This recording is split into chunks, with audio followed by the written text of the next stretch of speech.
உங்களுக்கு அமைதி உரித்தாக. அன்பந்தர்களே, 240ஆம் நாளுக்குள் இன்று நாம் நுழைந்து விட்டோம். 200வது நாள், அந்த யூபிலி நாளை முடித்ததுக்கப்புறம் 40 நாள் நம்ம பயணிச்சிட்டோம். அன்பந்தர்களே, இன்றைக்கி நம்ம எரேமியா புத்தகத்தில் 23ஆம் அதிகாரமும் தானியேலில் 4லிருந்து 5 அதிகாரங்கள், 2 அதிகாரங்கள் வாசிப்போம். கூடவே நீதிமொழிகளில் 16 அந்த புதிய ஒரு அதிகாரத்தை தூங்குறோம். அதில் 1லிருந்து 4 வசனங்கள். ஸோ நம்ம 4 வசனமாக தான் படிச்சுட்ருக்கோம். இன்றைக்கி எரேமியா 23 தொடர்ந்து அந்த தண்டனை தீர்ப்புகளினுடைய இறைவாக்குகளை நம்ம வாசிட்ருக்கோம். நேற்று நம்ம யூதாவினுடைய அரசருக்கு எதிராக, குடும்பத்துக்கு எதிராக பார்த்தோம் இறைவாக்கள். இன்றைக்கி போலி இறைவாக்கினர்கள். நண்பர்களே, ஆண்டவர் சொல்கிறாரு, நீங்களாம் என் மக்களை ஒரு நல்ல ஆயனாக இருந்து நீங்கள் அவங்கள என் மந்தையை நீங்கள் வழி நடத்தலை. நானே இறங்கி என் மக்களை கூட்டி சேர்ப்பேன். நான் அவர்களுக்கு ஆயனாக இருப்பேன். என்னுடைய ஊழியன் தாவீது ஆயனாக இருப்பான். ஸோ தாவீது திரும்ப பிறக்க போகிறதில்ல. அப்போ ஆண்டவர் இங்கே யாரை பற்றி பேசுகிறார்? அந்த தாவீது ஆண்டவர் இயேசுவை. ஸோ ஆண்டவர் இயேசு தான் செய்கிறார். நானே நல்ல ஆயன். யோவான் நற்செய்தி 10ஆம் அதிகாரத்தில் ஆண்டவர் அழகாக சொல்கிறார். ஸோ பாருங்கள், எப்படி நிறைவேற்றார் பாருங்களேன். எசையா, எசேக்கியேல், தானியேல், எரேமியா எல்லா இறைவாக்கினர்களாக தான் அங்கே நம்ம பார்க்குறோம். ஆண்டவர் இயேசு மோசே என்னை பற்றி தான் எழுதினார் அப்படின்றார். எல்லா இறைவாக்கினர்களும் என்னை பற்றி தான் சான்று பார்க்குறது அப்படின்னு சொல்லி நம்ம வாசிக்கிறோம் பார்த்துருக்கலே. சரி, இன்றைக்கி நம்ம பார்க்குறோம் பாருங்கள், ஆண்டவர் இதை எப்படி செஞ்சார். ஆண்டவர் 10ஆம் அதிகாரத்தில் நல்ல ஆயன்னு சொல்கிறார். அதுக்கப்புறம் அவர் என்ன பண்ணுறாரு? புனித பேதுருவிடம் என் ஆடுகளை பேணி வரன்னு சொல்லி புனித பேதுருக்கிட்ட சொல்கிறார். ஸோ ஆண்டவர் நல்ல ஆயனாக வருகிறார், தலைமை குருவாக வருகிறார். அவர் ஒரு குருத்துவத்தை ஏற்படுத்தி தலைமை ஆயர்களை அவர் ஏற்படுத்திட்டு போகிறார். ஸோ கத்தோலிக்க திருச்சபையின் வழியாக இன்றைக்கி அவர் கூட்டி சேர்க்கக்கூடிய, அவரை நம்பக்கூடிய மந்தையாகிய நம்மை ஆண்டவர் வழி நடத்திட்டு போயிட்டுருக்கார். ஆண்டவர் பைபிளில் எங்கேயுமே இதே நினைவாக எழுதுங்கள்னு சொல்லலை, இதே நினைவாக செய்யுங்கள்னு சொன்னார். ஆண்டவர் திருப்பிலையே தான் ஏற்படுத்தினார். ஆண்டவர் ஆயர்களையும் குருக்களையும் தான் ஏற்படுத்தி திருச்சபையை தான் விட்டுட்டு போனார். திருச்சபை தான் நமக்கு பைபிள் தந்துச்சு. இந்த புரிதல் நமக்கு தெளிவாக இருக்கணும் அன்பர்களே. ஸோ திருச்சபையோடு சேர்ந்து பைபிள் படிக்கலைன்னா நம்ம பைபிளை தவறாக புரிந்து கொண்டு பிரிந்து போன சகோதரர்களை போல் நம்மளா ஒரு புதிய ஒரு படிப்பினை ஏற்படுத்திக்கிட்டு தவறாக நம்ம வழி நடத்தி செல்லப்பட்டுருவோம். சரி, இந்த ஆரக்கிள்ஸ், இந்த தண்டனை தீர்ப்புகளை பற்றிலாம் ஆண்டவர் சொல்லிகிட்டு இருக்கும்போது நடுவில் அன்பார்ந்தவர்களே ஒரு ரேரான, ஒரு அழகான ஒரு ப்ராஃபஸியை கொடுப்பார். ஆண்டவர் தாவீதிற்காக ஒரு தளிரை திரும்பவும் வெளிவர செய்வார். இதை நம்ம எசேயா புத்தகத்திலையும் வாசித்தோம். ஸோ ஆண்டவர் பாருங்க, திரும்பவும் ஒரு தளிர் வருவார். அவர் நீதியோட அரசாழ்வார். ஒரு அரசரை பற்றியும் ஆண்டவர் இறைவாக்கு வரைப்பார். ஸோ அவர் மனசு கேட்க மாட்டேங்குது பாருங்க. ஆண்டவர் மனசு எப்பப்பெல்லாம் அவர் தண்டனை தீர்ப்பு பற்றி பேசுகிறாரோ அப்பப்பெல்லாம் அவர் ஒரு ஒரு ஒரு ப்ராமிஸையும் கொடுக்குறாரு, ஒரு நம்பிக்கையை கொடுக்குறாரு, ஒரு வாக்கு தத்துவத்தை கொடுக்குறாரு. கண்டிப்பாக ஒரு தளிர் வெளியே வரும், நான் அப்படியெல்லாம் விட்டுற மாட்டேன் என் மக்களை அப்படின்றாரு. சரி, இன்றைக்கி தானியலுக்குள்ளே போவோம். தானியல் இன்றைக்கி நம்ம 4ஆம் அதிகாரத்தில் என்ன வாசிக்க போகிறோம்? நெபுக்கத்நேசர் ஒரு அழகான ஒரு மடல் எழுதுகிறார், ஒரு லெட்டர் எழுதுகிறார். அவரே பர்சனலாக எழுதி அவருக்கு ரீசெண்டாக நடந்த அனுபவத்தை எழுதுகிறார். ஸோ அந்த அனுபவத்தில் அவருக்கு 2வது ஒரு கனவு வருது அன்பர்களே. அந்த கனவையும் எப்படி தானியேல் இறைவாக்கினர் அதுக்கு விளக்கம் கூறுகிறார் அப்படின்றத அழகாக எழுதுகிறார். ஸோ நம்ம தானியேல் நேற்று 2ஆம் அதிகாரம் நம்ம வாசித்தது போல் முந்தானேத்து, அதே போல் இன்றைக்கும் கடைசியாக அந்த கனவு முடிகிறது ஒரு எவர் லாஸ்டிங் கிங்டம். ஸோ அவருடைய முதல் கனவு அந்த அவர் பார்க்குற அந்த ஒரு சிலை, அந்த மனித சிலை கடைசியாக உடைக்கப்பட்டு ஒரு என்றும் அழியாத ஒரு அரசு வரப்போகிறது. ஸோ அது கடவுளுடைய அரசை குறிக்கும். அதே போல் இன்றைக்கும் ஒரு எவர் லாஸ்டிங் கிங்டம், ஒரு என்றும் நிலைக்கக்கூடிய, என்றும் இருக்கக்கூடிய ஒரு அரசை பற்றி, விண்ணரசை, கடவுளின் அரசை இன்றைக்கி அந்த 2வது கனவும் குறித்து காட்டும். ஸோ அதை நம்ம எப்படி அந்த ஒரு அழகான சுவாரஸ்யமான நிகழ்வு நண்பர்களே நல்லா சுவாரஸ்யமாக கவனிக்க முயற்சிப்போம். அது 4ஆம் அதிகாரத்தில் பார்ப்போம். 5வது இன்றைக்கி தானியேல் நெபுக்கத்நேசரினுடைய மகனாகிய பெல்சாசரினுடைய அவர் அரசராக இருக்கும்போது அவர் திரும்பவும் அவங்க அப்பாவோடைய இதெல்லாம் மறந்துட்டு அவரும் தலை கணத்தில் இருக்கும்போது அவருக்கு ஒரு காட்சி தோன்றுகிறது.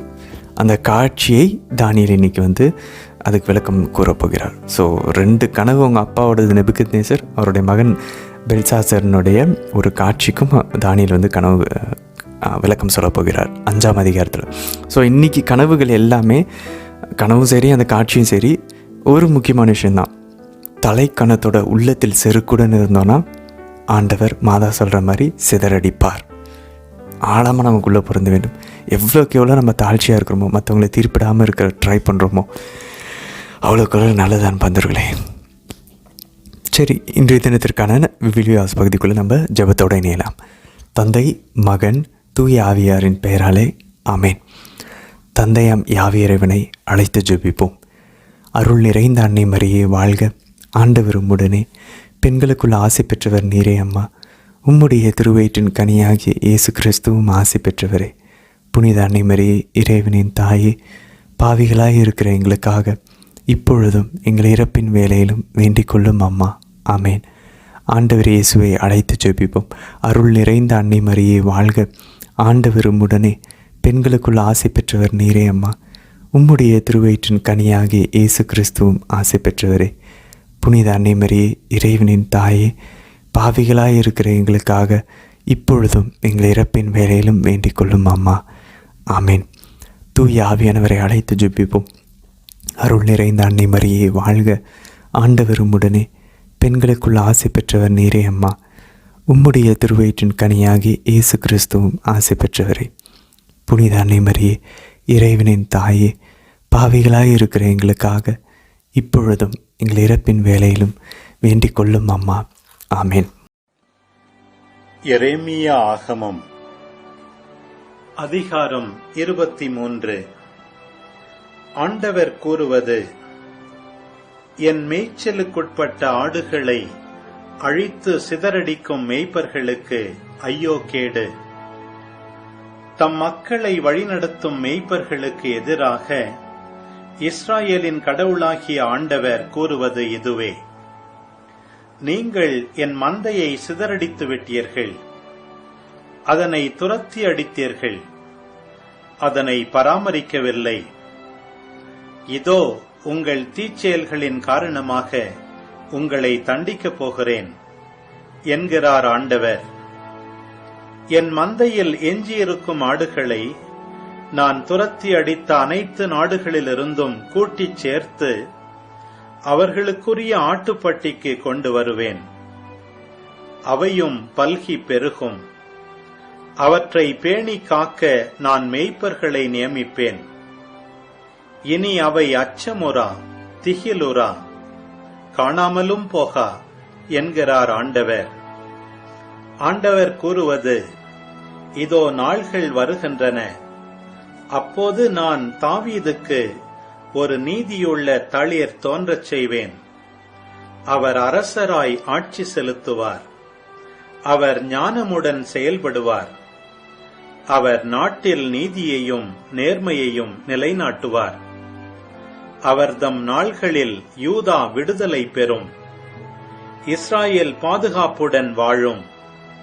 யாவே சித்கேனு என்னும் பெயரால் இந்நகர் அழைக்கப்படும். ஆதலால் ஆண்டவர் கூறுவது: இதோ நாள்கள் வருகின்றன, அப்போது எகிப்து நாட்டிலிருந்து இஸ்ராயேல் மக்களை அழைத்து வந்த வாழும் ஆண்டவர் மேல் ஆணை என்று எவரும் சொல்லார். மாறாக இஸ்ராயேல் குடும்ப மரபினர் தங்கள் சொந்த நாட்டில் வாழும்படி அவர்களை வடக்கு நாட்டிலிருந்தும் அவர்கள் துரத்தி அடிக்கப்பட்டிருந்த அனைத்து நாடுகளிலிருந்தும் அழைத்து வந்த வாழும் ஆண்டவர் மேல் ஆணை என்று கூறுவர். இறைவாக்கினரை குறித்து: என்னுள் என் இதயம் நொறுங்கியுள்ளது, என் எலும்புகள் எல்லாம் நடுநடுங்குகின்றன. ஆண்டவரை முன்னிட்டும் அவர் தம் புனித சொற்களை முன்னிட்டும் நான் குடிபோதையில் இருப்பவன் போல் ஆனேன். மதுவினால் மயக்கம் கொண்டவன் ஆனேன். ஏனெனில் நாட்டில் விபச்சாரர்கள் நிரம்பியுள்ளனர். சாபத்தின் விளைவாக நாடு புலம்புகிறது. பாலை நிலத்து பசும்புல் தரை உலர்ந்து போயிற்று. அவர்கள் வழிகள் தீயவை. அவர்கள் ஆற்றல் தீயவற்றிற்கு பயன்படுகின்றது. இறைவாக்கினர், குருக்கள் ஆகிய இரு சாராரும் இறையுணர்வு அற்றவர்கள். என் இல்லத்தில் அவர்களின் தீச்செயல்களை நான் கண்டுள்ளேன் என்கிறார் ஆண்டவர். எனவே அவர்கள் பாதை வழுக்கிவிடக்கூடியது. இருளில் அவர்கள் தள்ளப்பட்டு தடுக்கி விழுவர். அவர்கள் தண்டிக்கப்படும் ஆண்டில் அவர்கள் மேல் தீமை வரச் செய்வேன் என்கிறார் ஆண்டவர். சமாரியாவின் இறைவாக்கினரிடையே ஒவ்வாத செயல் ஒன்று கண்டேன். அவர்கள் பாகால் பெயரால் பொய் வாக்குரைத்து என் மக்கள் இஸ்ராயேலை தவறான வழியில் நடத்தினார்கள். எருசலேமின் இறைவாக்கினரிடையே திகிலூட்டும் செயல் ஒன்று கண்டேன். அவர்கள் விபச்சாரம் செய்கிறார்கள், பொய்மை வழியில் நடக்கிறார்கள், தீயோரின் கைகளை வலுப்படுத்துகிறார்கள். இதனால் யாரும் தம் தீய வழியிலிருந்து திரும்புவதில்லை. அவர்கள் எல்லாரும் என் பார்வையில் சோதோமை போன்றவர்கள், எருசலேமின் குடிமக்கள் கொமோராவை போன்றவர்கள். எனவே இறைவாக்கினரை பற்றி படைகளின் ஆண்டவர் கூறுவது இதுவே: அவர்களை எட்டிக்காய் உண்ணச் செய்வேன், நஞ்சு கலந்த நீரை குடிக்கச் செய்வேன். ஏனெனில் எருசலேம் இறைவாக்கினரிடமிருந்தே இறை உணர்வின்மை நாடெங்கும் பரவிற்று. படைகளின் ஆண்டவர் கூறுவது இதுவே: உங்களுக்கு வீண் நம்பிக்கை கொடுக்கும் இந்த இறைவாக்கினரின் சொற்களுக்கு செவி கொடுக்காதீர்கள். அவர்கள் பேசுவது ஆண்டவருடைய வாய்மொழி அன்று, மாறாக தங்கள் உள்ளத்து கற்பனைகளே. ஆண்டவரின் வாக்கை இகழ்வோரிடம் உங்களுக்கு நலம் உண்டாகும் என தொடர்ந்து சொல்லிக் கொண்டிருக்கிறார்கள். தங்கள் இதயத்தின் பிடிவாதத்தின்படி நடப்போர் அனைவரிடமும் உங்களுக்கு தீமை நேராது என்று கூறுகிறார்கள். ஆண்டவரின் மன்றத்தில் நின்றவன் யார்? அவர் சொல்லை கண்டவன் அல்லது கேட்டவன் யார்? அவர் சொல்லுக்கு செவி கொடுத்து அதனை அறிவித்தவன் யார்? இதோ ஆண்டவரின் சீற்றம் புயலாய் வீசுகின்றது. அது தீயோரின் தலைமேல் சூறாவளியாய் சுழன்றடிக்கின்றது. ஆண்டவர் தம் இதயத்தின் திட்டங்களை செயலாக்கி நிறைவேற்றும் வரை அவர் சினம் தணியாது. வரப்போகும் நாள்களில் இதனை நீங்கள் முற்றிலும் அறிந்து கொள்வீர்கள். அந்த இறைவாக்கினர்களை நான் அனுப்பவில்லை, அவர்களாகவே ஓடி வந்தார்கள். நான் அவர்களோடு பேசவில்லை, அவர்களாகவே இறைவாக்கு உரைத்தார்கள். ஆனால் அவர்கள் என் மன்றத்தில் நின்றிருந்தால் என் சொல்லை என் மக்களுக்கு எடுத்துரைத்து அவர்கள் தங்கள் தீய வழிகளையும் தீச்செயல்களையும் விட்டு விலகச் செய்திருப்பர். ஆண்டவர் கூறுவது: அருகில் இருந்தால்தான் நான் கடவுளா? தொலையில் இருக்கும்போது நான் கடவுள் இல்லையா? என் கண்ணில் படாதபடி எவராவது பதுங்கிடங்களில் ஒளிந்து கொள்ள முடியுமா என்கிறார் ஆண்டவர். விண்ணிலும் மண்ணிலும் நிறைந்திருப்பது நான் அல்லவா என்கிறார் ஆண்டவர். என் பெயரால் பொய் உரைக்கும் இறைவாக்கினர் நான் கனவு கண்டேன், நான் கனவு கண்டேன் என்று கூறியதை கேட்டேன். பொய்யையும் தம் வஞ்சக எண்ணங்களையும் இறைவாக்காக உரைக்கும் இந்த இறைவாக்கினரின் மனப்பாங்கு என்று மாறுமோ? இவர்களுடைய மூதாதையர் பாகால் காரணமாக என் பெயரை மறந்தனர். அதுபோல தாங்கள் ஒருவருக்கு கூறும் கனவுகள் வழியாக என் மக்களின் நினைவிலிருந்து என் பெயரை அகற்றிவிடலாம் என நினைக்கின்றனர். கனவு கண்ட இறைவாக்கினன் தன் கனவை எடுத்துச் சொல்லட்டும். என் சொல்லை தன்னிடத்தில் கொண்டிருப்பவனோ அதனை உண்மையோடு எடுத்துரைக்கட்டும். தாளை தானியத்தோடு ஒப்பிட முடியுமா என்கிறார் ஆண்டவர். என் சொல் தீயை போன்றது அல்லவா? பாறையை நொறுக்கும் சம்மட்டியை போன்றது அல்லவா என்கிறார் ஆண்டவர்.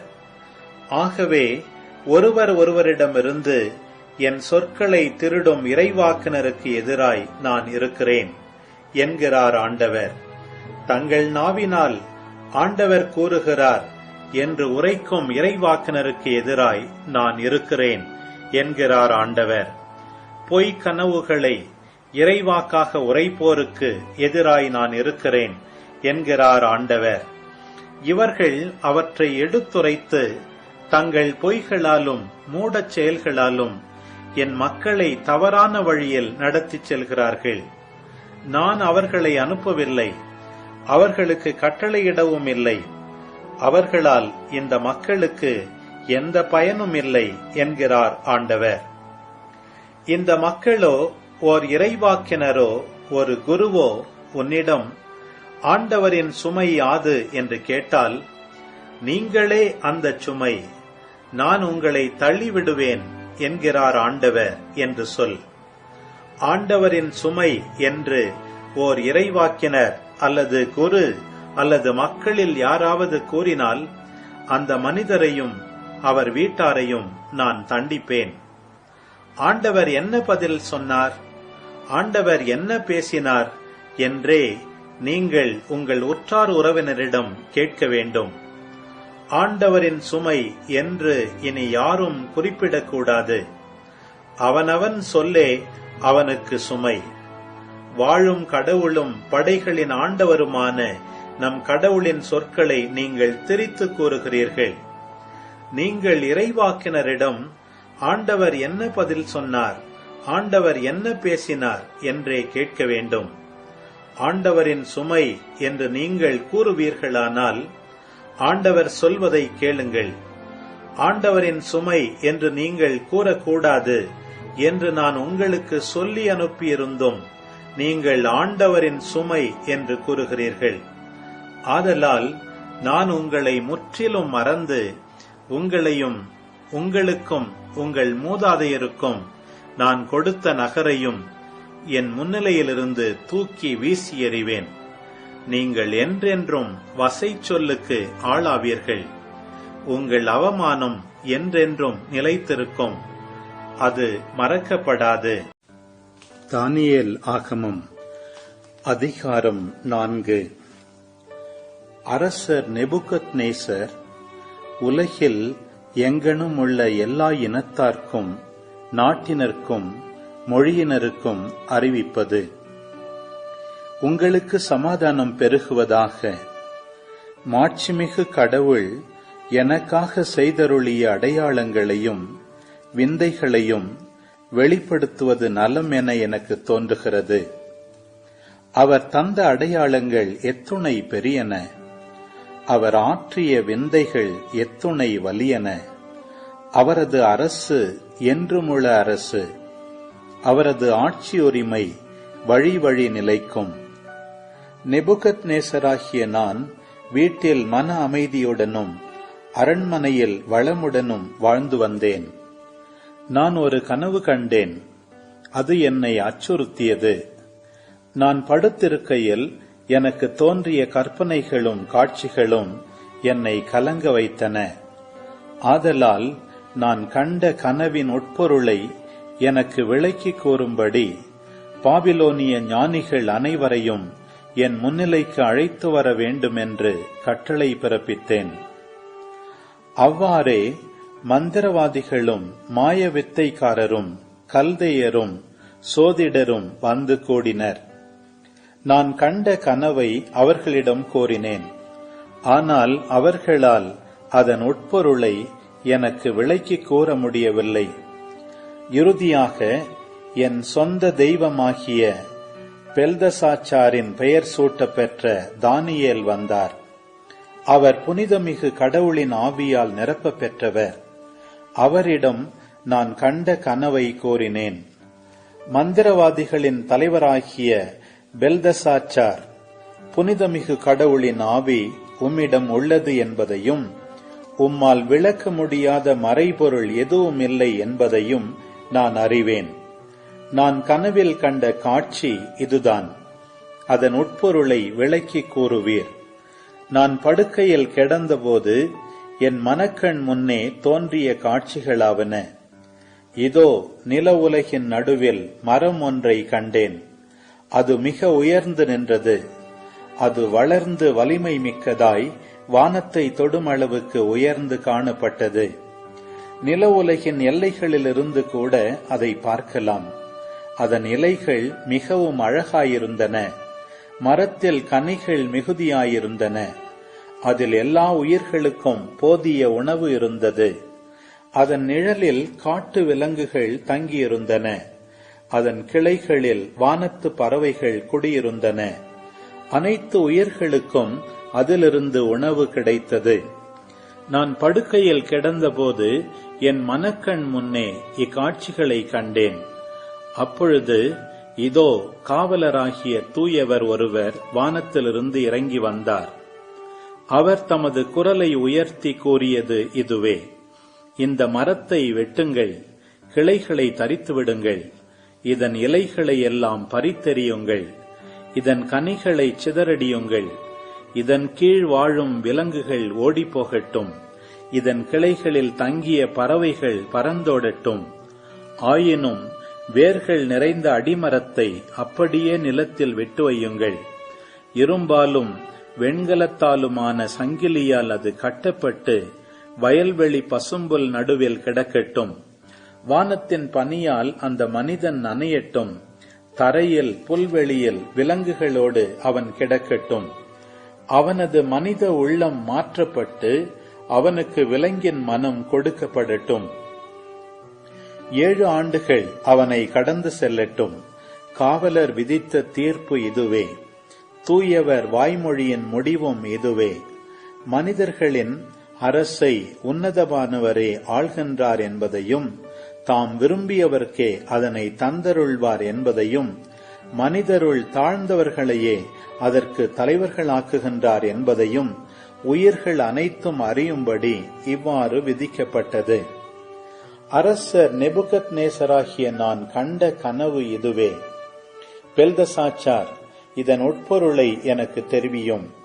என் நாட்டிலுள்ள எல்லா ஞானிகளாலும் இதன் உட்பொருளை விளக்கி கூற இயலவில்லை. நீர் ஒருவரே இதை தெரிவிக்க கூடியவர். ஏனெனில் புனிதமிகு கடவுளின் ஆவி உம்மிடம் உள்ளது. இதை கேட்டவுடன் பெல்தசாச்சார் என்னும் பெயர் கொண்ட தானியேல் ஒரு கணம் திகைத்து நின்றார். அவருடைய எண்ணங்கள் அவரை கலக்கமுறச் செய்தன. அதை கண்ட அரசன், பெல்தசாச்சார், கனவோ அதன் உட்பொருளோ உம்மை கலக்கமுறச் செய்ய வேண்டாம் என்றான். பெல்தசாச்சார் மறுமொழியாக, என் தலைவரே, இந்த கனவு உம் பகைவர்களுக்கும் இதன் உட்பொருள் உம் எதிரிகளுக்குமே பலிப்பதாக. நீர் கண்ட மரம் வளர்ந்து வலிமை மிக்கதாய் வானத்தை தொடும் அளவுக்கு உயர்ந்திருந்தது. நில உலகின் எல்லைகளிலிருந்து கூட அதை பார்க்கலாம். அதன் இலைகள் மிகவும் அழகாயிருந்தன. மரத்தின் கனிகள் மிகுதியாயிருந்தன. அதில் எல்லா உயிர்களுக்கும் போதிய உணவு இருந்தது.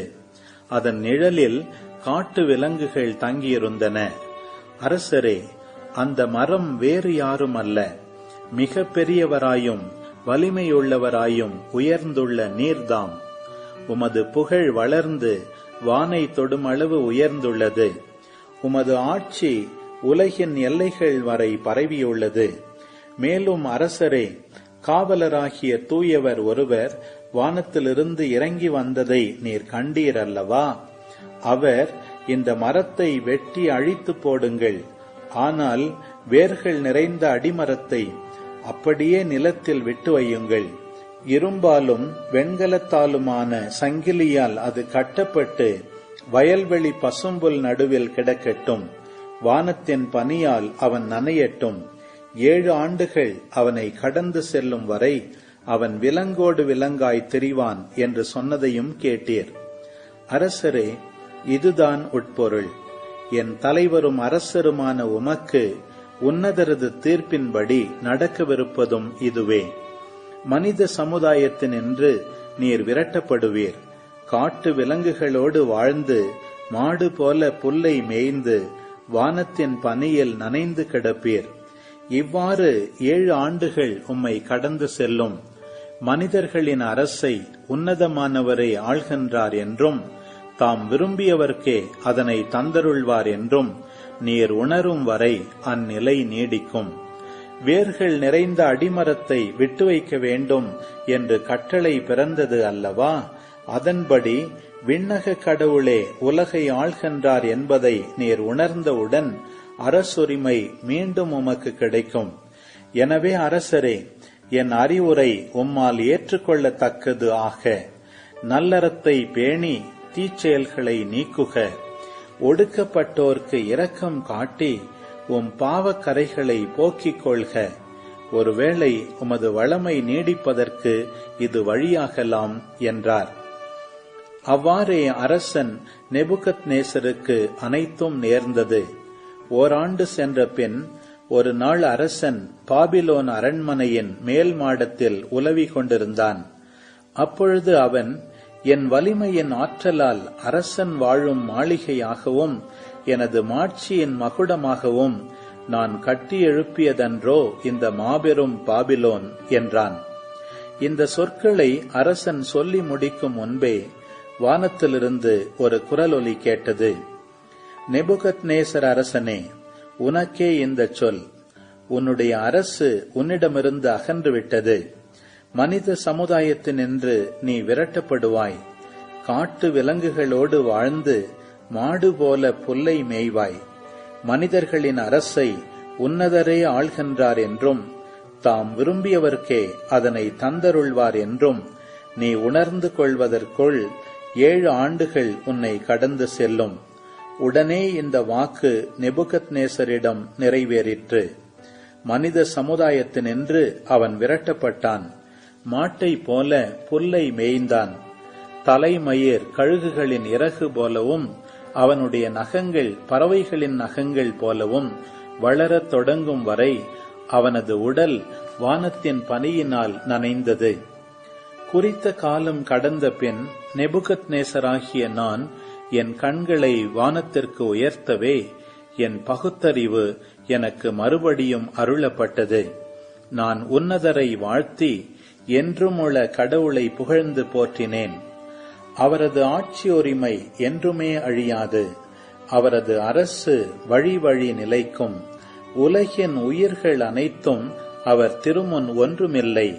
வான்படை நடுவிலும் உலகில் வாழ்வோர் இடையிலும் அவர் தாம் விரும்புவதையே செய்கின்றார். அவரது வலிய கையை தடுக்கவோ நீர் என்ன செய்கிறீர் என்று அவருடைய செயல்களை பற்றி வினவவோ எவராலும் இயலாது. அதே நேரத்தில் என் பகுத்தறிவு எனக்கு மறுபடியும் அருளப்பட்டது. என் அரசின் மேன்மைக்காக என் சீரும் சிறப்பும் எனக்கு மீண்டும் கிடைத்தன. என் அமைச்சர்களும் உயர்குடி மக்களும் என்னை தேடி வந்தார்கள். எனது அரசுரிமை மீண்டும் உறுதி பெற்றது. முன்னிலும் அதிக மாண்பு எனக்கு கிடைத்தது. நெபுகத்நேசராகிய நான் விண்ணக அரசரை போற்றி புகழ்ந்து ஏத்தி பாடுகின்றேன். அவருடைய செயல்கள் யாவும் நேரியவை. அவருடைய வழிவகைகள் சீரியவை. ஆணவத்தின் வழி நடப்போரை அவர் தாழ்வுறச் செய்வார். தானியேல் ஆகமம் அதிகாரம் 5. பெல்சாத்சர் என்ற அரசன் உயர்குடி மக்கள் 1000 பேருக்கு பெரியதொரு விருந்து வைத்தான். அந்த 1000 பேருடன் அவனும் திராட்சை மது குடித்தான். அவ்வாறு குடித்து கொண்டிருந்த பொழுது அரசன் தானும் தன் மனைவியரும் வைப்பாட்டிகளும் குடிப்பதற்கென்று தன் தந்தையாகிய நெபுகத்நேசர் எருசலேம் திருக்கோவிலிருந்து கொண்டு வந்திருந்த பொன் வெள்ளி கிண்ணங்களை கொண்டு வரச் சொன்னான். அதன்படி எருசலேமில் இருந்த கடவுளின் கோவிலிலிருந்து கொண்டு வந்த பொன் கிண்ணங்களை எடுத்து வந்தார்கள். அரசனும் அவனுடைய உயர்குடி மக்களும் அவனுடைய மனைவியரும் வைப்பாட்டியரும் அந்த கிண்ணங்களிலிருந்து குடித்தார்கள். அவர்கள் திராட்சை மது குடித்து கொண்டே பொன், வெள்ளி, வெண்கலம், இரும்பு, மரம், கல் ஆகியவற்றாலான தங்கள் தெய்வங்களை புகழ்ந்தார்கள். திடீரென்று ஒரு மனிதனுடைய கைவிரல்கள் தோன்றி அரசனது அரண்மனை உட்சுவரில் விளக்கு தூணுக்கு எதிரே எழுதத் தொடங்கின. அவ்வாறு எழுதும்போது அரசன் அந்த உள்ளங்கையை பார்த்தான். அதை கண்டு அரசன் முகம் சுருத்து நெஞ்சம் கலங்கி குலை நடுங்கி தொடை நடுக்கமுற்றான். உடனே அரசன் மாயவித்தைக்காரரையும் கல்தேயரையும் சோதிடரையும் கூட்டி வரும்படி உரக்க கத்தினான். அரசன் பாபிலோனிய ஞானிகளை நோக்கி, இந்த சொற்களை படித்து இவற்றின் உட்பொருளை எனக்கு வெளிப்படுத்துகிறவன் எவனோ அவனுக்கு அரச உடை உடுத்தி கழுத்தில் பொன் மாலையும் அணிவித்து என் அரசின் 3ஆம் நிலையில் அமர்த்துவேன் என்றான். பிறகு அரசனின் ஞானிகள் எல்லாரும் உள்ளே சென்றனர். ஆனால் அந்த சொற்களை படிக்கவோ அவற்றின் உட்பொருளை அரசனுக்கு விளக்கவோ அவர்களால் இயலவில்லை. அதை கண்ட பெல்சாசர் அரசன் மிகவும் மனக்கலக்கமுற்றான். அவனது முகம் வெளிரியது. அவனுடைய உயர்குடி மக்களும் திகைத்து நின்றனர். அரசனும் உயர்குடி மக்களும் எழுப்பிய கூச்சலை கேட்டு அரசி விருந்து கூடத்திற்குள் விரைந்து வந்து, அரசரே, நீர் நீடூழி வாழ்க. நீர் வீணாக அச்சமுற்று முகம் வெளியிட வேண்டாம். புனிதமிகு கடவுள் ஆவி நிறைந்த மனிதன் ஒருவன் உமது அரசில் இருக்கிறான்.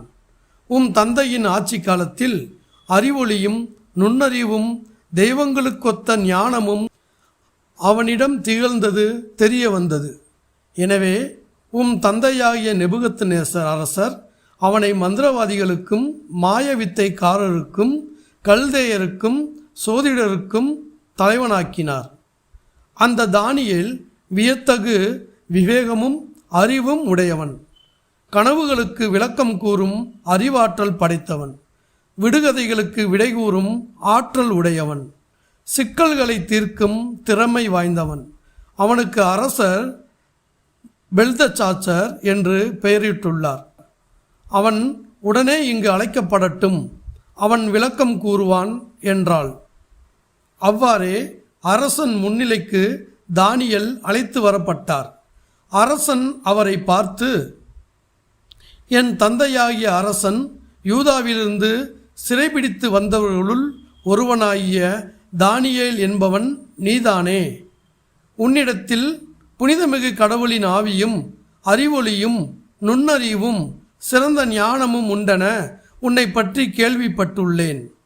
இப்பொழுது இந்த சொற்களை படித்து இவற்றின் உட்பொருளை எனக்கு விளக்கி கூறுமாறு இந்த ஞானிகளும் மாயவித்தைக்காரரும் என் முன் அழைத்து வரப்பட்டனர். ஆனால் அவர்களால் இந்த சொற்களின் உட்பொருளை விளக்கி கூற முடியவில்லை. விளக்கங்கள் கூறவும் சிக்கல்களை தீர்க்கவும் உன்னால் முடியும் என கேள்விப்படுகிறேன். இப்பொழுது நீ இந்த சொற்களை படித்து இவற்றின் உட்பொருளை விளக்கினால் உனக்கு அரச உடை உடுத்தி கழுத்தில் பொன்மாலை அணிவித்து என் அரசில் 3ஆம் நிலையில் உன்னை அமர்த்துவேன் என்றான். அப்பொழுது அரசனுக்கு தானியேல் மறுமொழியாக கூறியது, உம்முடைய அன்பளிப்புகள் உம்மிடமே இருக்கட்டும். உம் பரிசுகளை வேறு யாருக்காவது கொடும். ஆயினும் இந்த சொற்களை அரசருக்கு படித்து காட்டி அவற்றின் உட்பொருளை விளக்கி கூறுவேன். அரசரே, உன்னதரான கடவுள் உம் தந்தையாகிய நெபுகத்நேசருக்கு பேரரசையும் சிறப்பையும் மேன்மையையும் மாண்பையும் அளித்தார். அவருக்கு அளிக்கப்பட்டிருந்த சிறப்பின் காரணமாய் எல்லா இனத்தாரும் நாட்டினரும் மொழியினரும் அவருக்கு அஞ்சி நடுங்கினர். அவர் தம் விருப்பப்படி யாரையும் கொன்று விடுவார். தம் விருப்பப்படி யாரையும் வாழ விடுவார். தம் விருப்பப்படியே யாரையும் உயர்த்துவார். தம் விருப்பப்படியே யாரையும் தாழ்த்துவார். ஆனால் அவருடைய உள்ளம் இருமாப்புற்று அவருடைய மனம் செருக்கினால் கடினப்பட்டது. உடனே அவர் அரசின் அரியணையிலிருந்து தள்ளப்பட்டார். அவரிடமிருந்து அவரது மேன்மை பறிக்கப்பட்டது. மனித சமுதாயத்தினின்று அவர் விரட்டப்பட்டார். மேலும் அவரது உள்ளம் விலங்குகளின் மனமாக மாற்றப்படவே அவர் காட்டு கழுதைகளோடு வாழ்ந்து வந்தார். மனிதர்களின் அரசுகளை உன்னதரே ஆள்கின்றார் என்றும் தாம் விரும்பியவருக்கே அவற்றை வழங்குகின்றார் என்றும் உணரும் வரை அவர் மாடு போல் புல்லை மேய்ந்தார். அவரது உடல் வானத்து பனியில் நனைந்து கிடந்தது. அவருடைய மகனாகிய பெல்சாச்சர் இவற்றை எல்லாம் நீர் அறிந்திருந்தும் உம் இதயத்தை தாழ்த்தி கொள்ளவில்லை. ஆனால் விண்ணுலக ஆண்டவருக்கு எதிராக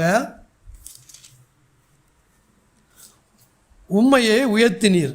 அவரது கோவிலின் கிண்ணங்களை கொண்டு வரச் செய்து, நீரும் உம் உயர்குடி மக்களும் உம்முடைய மனைவியரும் வைப்பாட்டியரும் அவற்றிலிருந்து திராட்சை மது குடித்தீர்கள். மேலும் காணவோ கேட்கவோ எதையும் உணரவோ இயலாத வெள்ளி, பொன், வெண்கலம், இரும்பு, மரம், கல் ஆகியவற்றாலான தெய்வங்களை புகழ்ந்தீர்கள். ஆனால் உமது உயிரையும் உம் வழிகளையும் தம் கைக்குள் வைத்திருக்கும் கடவுளை நீர் பெருமைப்படுத்தவில்லை. ஆகையால் அவர் இந்த கையை தம் திருமுன்னிருந்து அனுப்பி இந்த எழுத்துக்களை பொறிக்கச் செய்தார். பொறிக்கப்பட்ட சொற்களாவன: மேனே மேனே தேகெல் பார்சின். இவற்றின் உட்பொருள்: மேனே, கடவுள் உமது அரசின் நாள்களை எண்ணி வரையறுத்து அதனை முடிவுக்கு கொண்டு வந்து விட்டார். தேகேல், நீர் தராசில் நிற்கப்பட்டீர், எடையில் மிகவும் குறைந்துள்ளீர். பார்சின், உமது அரசு பிரிக்கப்பட்டு மேதியருக்கும் பாரசீகருக்கும் கொடுக்கப்பட்டுள்ளது. உடனே பெல்சாசரின் ஆணைப்படி தானியேலுக்கு அரச உடை உடுத்தி கழுத்தில் பொன்மாலை அணிவித்தனர். மேலும் அரசில் 3ஆம் நிலையில் தானியேல் அமர்த்தப்படுவார் என்றும் முரசறைத்தனர். அன்றிரவே கல்தேய அரசனாகிய பெல்சாசர் கொலை செய்யப்பட்டான். நீதிமொழிகள் அதிகாரம் 16. எண்ணங்களை மனிதர் எண்ணலாம், ஆனால் எதற்கும் முடிவு கூறுபவர் ஆண்டவர். மனிதருடைய நடத்தையெல்லாம் அவர் பார்வையில் களங்கமற்றதாய் தோன்றலாம், ஆனால் ஆண்டவர் அவர் உள்ளெண்ணத்தை சீர்தூக்கி பார்க்கிறார்.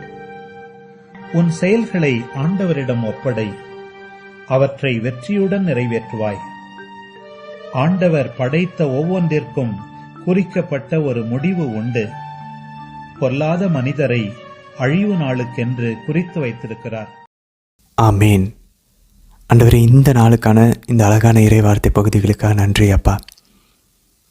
ஆண்டவரே, நீர் நல்ல ஆயனாக இருக்கிறீர் அப்பா. எங்களுடைய ஆன்மாவினுடைய மெய்ப்பராக நீங்கள் இருக்கிறீங்க ஆண்டவரே. எங்களுக்கு நிறைய மெய்ப்பர்களையும் கொடுத்துருக்கீங்க. நாங்களும் எங்களுக்கு கீழே எங்களுடைய பிள்ளைகள், எங்களுடைய குடும்பத்தினர்கள், நண்பர்கள் எல்லாருமே எங்களுக்கு கொடுக்கப்பட்ட ஆன்மாக்களாக இருக்காங்க. நாங்கள் அவர்களுக்கு மெய்ப்பர்களாகவும் இருக்க அழைக்கப்பட்டிருக்கிறோம். ஞானஸ்தானம் பெற்று நாங்கள் எல்லாருமே பிறனத்தவர்களுக்கு ஒளியாக உப்பாக இருக்க அழைக்கப்பட்டிருக்கிறோம்.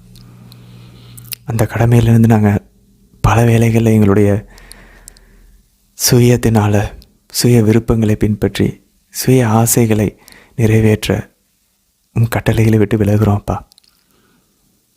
சில சமயம் தலைக்கணத்தில் நேபுகத்நேசரை போலவும் அவருடைய மகன் பெல்சாசரை போலவும் நாங்கள் இருக்கிறோம் ஆண்டவரே. எங்களை மன்னியும் அப்பா. அம்மா, நாங்கள் எங்களுடைய உள்ளத்தில் செருக்குடன் நாங்கள் சிந்திக்காமல் உள்ளத்திலும் வெளியில் செயலிலும் தாழ்ச்சியோடு நடக்கக்கூடிய வரத்தை எங்களுக்கு தாங்கம்மா. உங்கள் தாழ்ச்சி எங்களுக்கு பகிர்ந்து தாங்கம்மா. தந்தை, மகன், தூய ஆவியாரின் பேராலே ஆமேன். அன்பார்ந்தவர்களே, இன்றைக்கி பாருங்கள், முதல்ல நம்ம வழக்கம் போல் தானியேலுடைய விளக்க உரையை நம்ம முதல்ல பார்த்துடலாம்.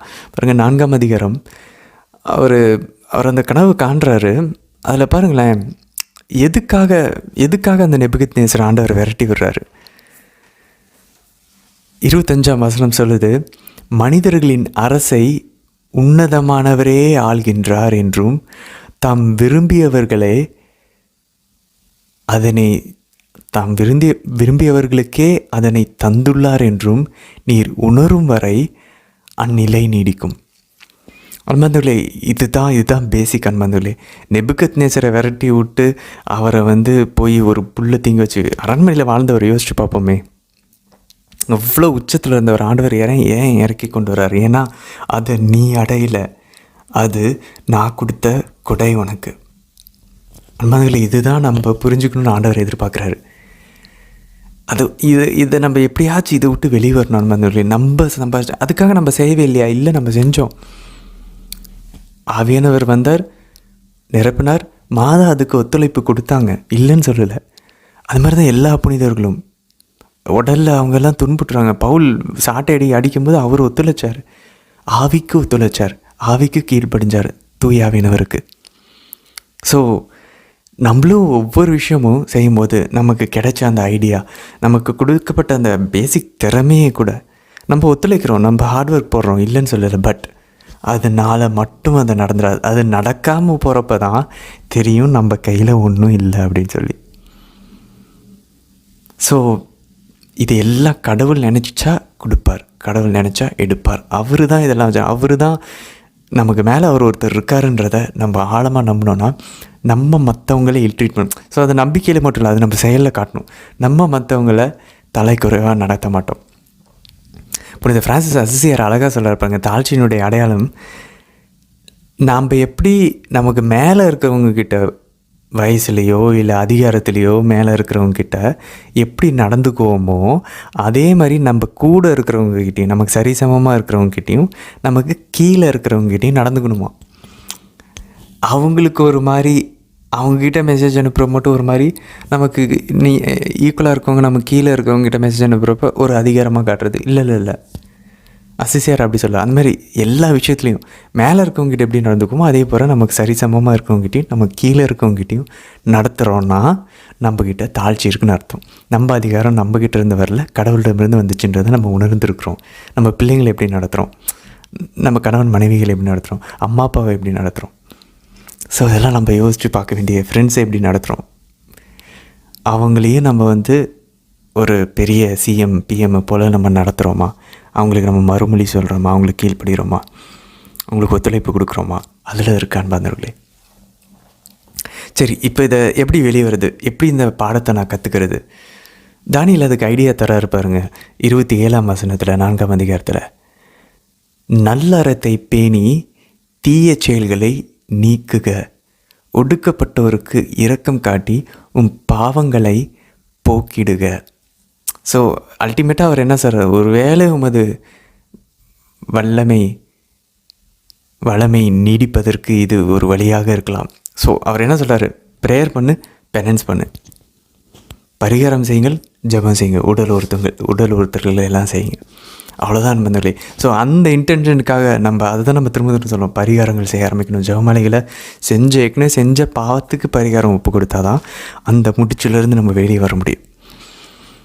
ஸோ இதெல்லாம் நம்ம ஏதோ சும்மா ஒரு சடங்காச்சாரமாக நானும் ஒரு கிறிஸ்டியன்றதுக்காக ஜெபமாலை இல்லை, நானும் கிறிஸ்டியன்றதுக்காக ஒரு பரிகாரம் இல்லை. ஸ்பெசிஃபிக்காக எனக்கு இந்த ஒரு நற்பண்பு குறையுது என்கிட்ட, நான் அதிலிருந்து வெளியே ஆசைப்பட்றேன். அது எதுவாக வேணா இருக்கலாம். அந்த 7 தலையான பாவங்களில் 31ஆம் வசனம் பாருங்கள். 31ஆம் வசனம், இந்த சொற்களை அரசன் சொல்லி முடிக்கும் முன்பே, இதெல்லாம் நம்ம தானே சாதிச்சோம், சொல்லி வாயை விட்டு வார்த்தை வெளியே ஃபுல்லாக வரல, அதுக்குள்ளே ஒரு குரல் கேட்டுச்சு, நேபுக்கத்நேசர் அரசனே உனக்கே இந்த சொல், உன்னுடைய அரசு உன்னிடமிருந்து அகன்று விட்டது. அன்பர்களே, அதனால தான் பாருங்கள், உள்ளத்தில் செருக்குடன் சிந்திப்போரை அவர் சிதறடித்து வருகிறார் மாதா பாடுறாங்க. உள்ளத்தில் சிந்திச்சாலே போதுமா, பாவம், அது பாவம்தான். ஏன்னா அதை செய்யல அவ்வளவுதான் டிஃப்ரென்ஸு. பட் ஆல்மோஸ்ட் அதை கமிட் பண்ணியாச்சு, அந்த தற்செயல், அந்த தற்புகழ்ச்சியினுடைய அந்த செயலை. ஸோ யாரையாவது நம்ம ஒரு மாதிரி ஜெல்லஸாக இருந்தோன்னா, பொறாமப்பட்டோன்னா, உள்ளத்தில் படுறதே அவங்களுக்கு இதெல்லாம் செஞ்ச மாதிரி தான். ஸோ அதுக்காக ஒன்றும் இல்லை, உடனே பற்றக்கூடாது. நம்ம ஆண்டவரே நான் இவ்வளோ மோசமாக இருக்கிறேன்னா, லெட்ஸ் ரெக்கக்னைஸ் தட். முதல்ல அதை நம்ம உணர்வோம்.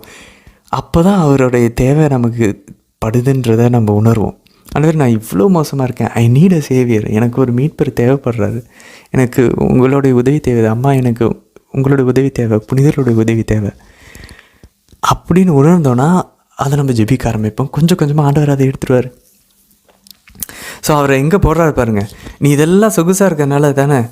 பாருங்கள், நம்ம நேற்றும் அதான் வாசித்தோம், அந்த உன்னுடைய வளமையில் நான் பேசினேன், நீ என்கிட்ட கேட்க மாட்டேன்னு சொன்னேன். அரசன் வளமையில் கேட்கல, அறிவு தெளிவுக்கு வரல, ஊதாரி மகன் வரல, அப்பா கூட இருந்தப்போ எதுவும் தெரில, வெளியே துரத்தப்பட்டார். அந்த வறுமையிலும் அந்த ஒரு கஷ்டத்திலும் துன்பத்திலும் பாருங்கள், நீங்கள் 33ஆம் வசனத்தில் அந்த கம்ஃபர்டெல்லாம், அந்த சாப்பாடெல்லாம் விட்டுட்டு, அந்த உடம்பின் அழகெல்லாம் விட்டுட்டு, புனித லோயலா என்ன செய்யார் போல் பாருங்கள். அவர் 10 மாதம் போயிட்டு பெரிய முடி வளர்த்து, பெரிய நகம் வளர்த்து, ஏன்னா இதுக்கு முன்னாடி முடிக்கும் நகத்துக்கும் அழகுக்கும் அவர் இடம் கொடுத்தாரு. இஸ் டூயிங் ஆஜுரே காந்த்ரா, அதுக்கு எதிராக அவர் செயல்படுகிறார்.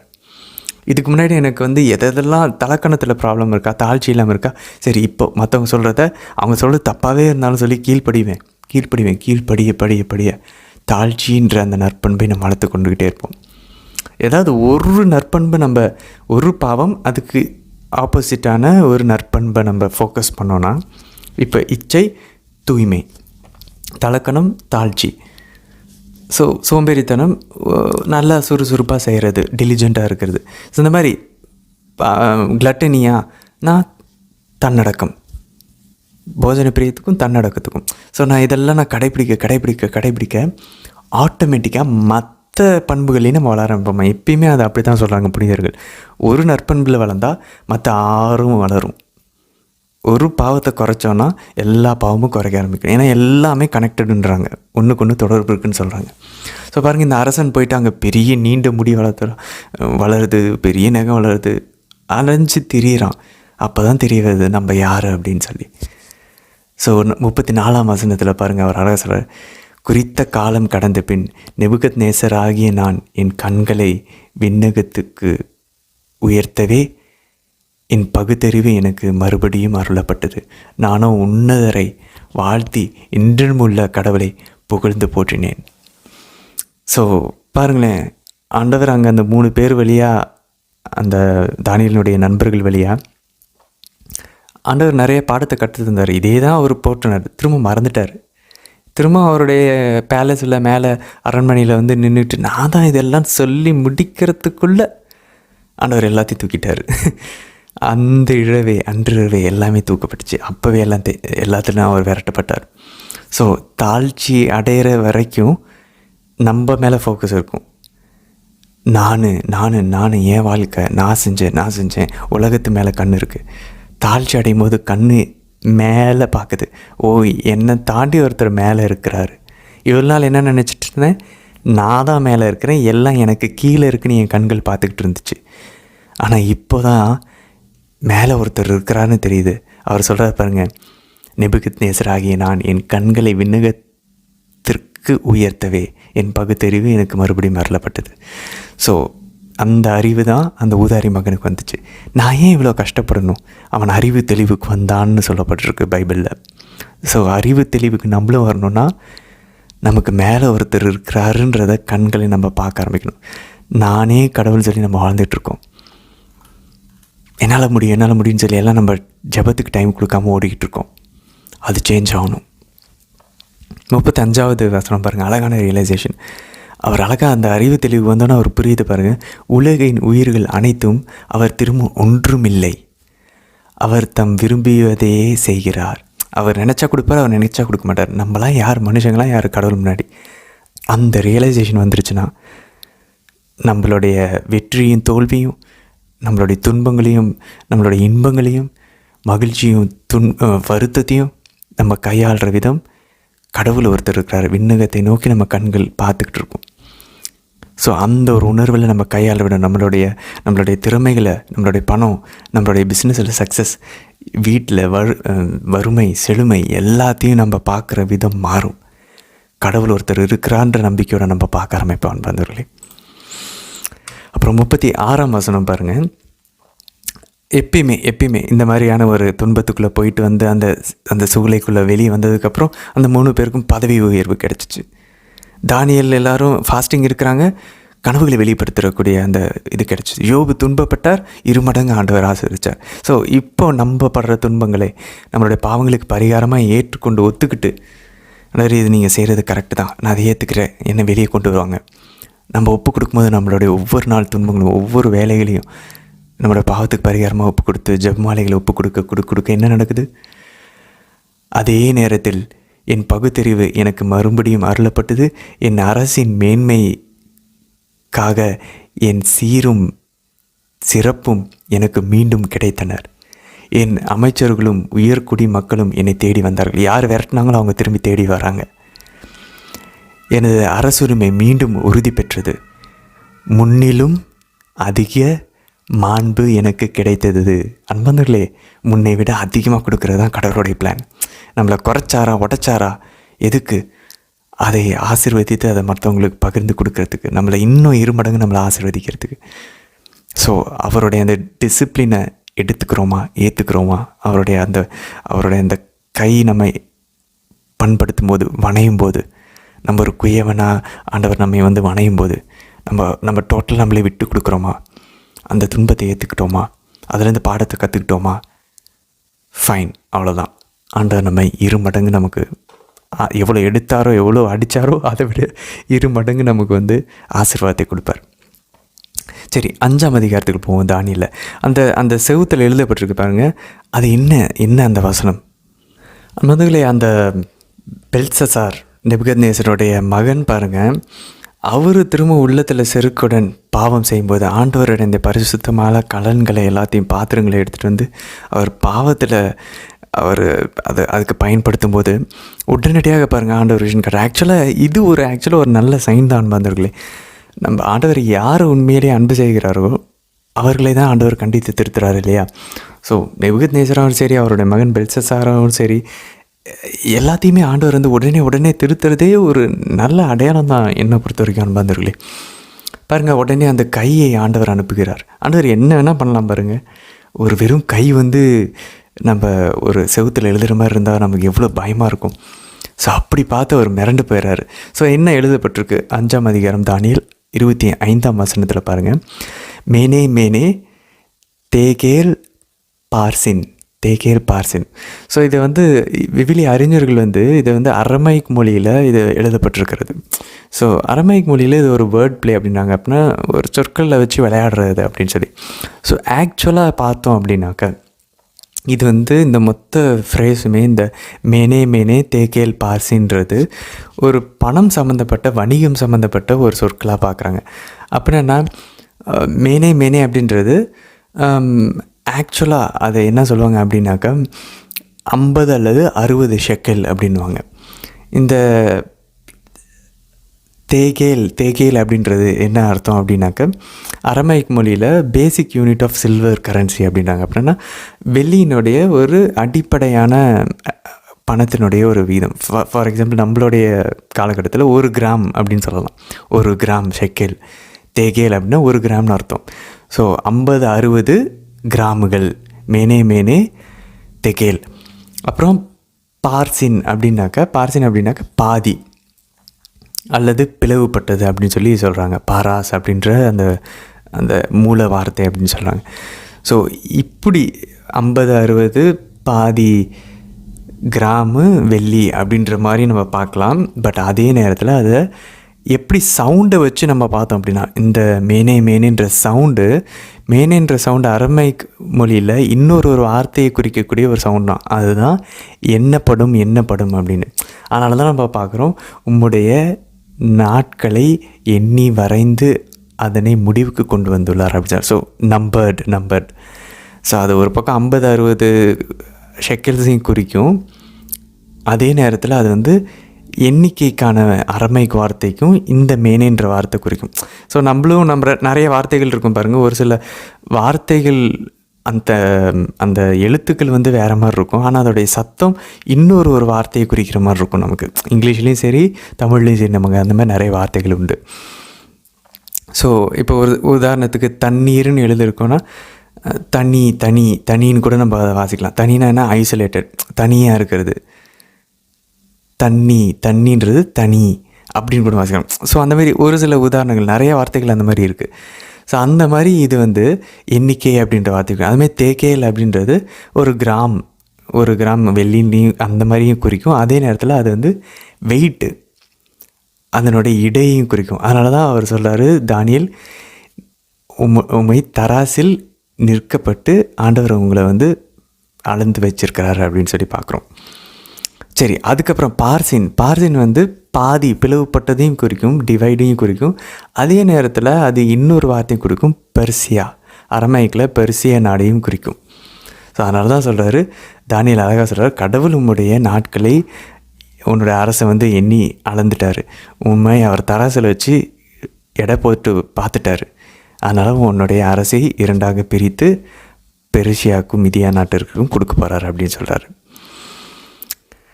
அதுக்கப்புறம் பாருங்கள் ஆண்டவர் அழகாக சொல்கிறப்பாங்க 17ஆம் வசனத்தில் தானியல்கிட்ட சொல்கிறார், உனக்கு இதெல்லாம் தருவேன் அதெல்லாம் தருவேன். தானியல் சிம்பிளாக சொல்கிறார் பாருங்கள். அங்கே எலியா இறைவாக்கினர், எல்லா இறைவாக்கினரும் கடவுளுடைய மனிதர்கள் எல்லாமே இந்த உலக இன்பத்தில் ஈடுபடவே மாட்டேங்கிறாங்க பாருங்களேன்.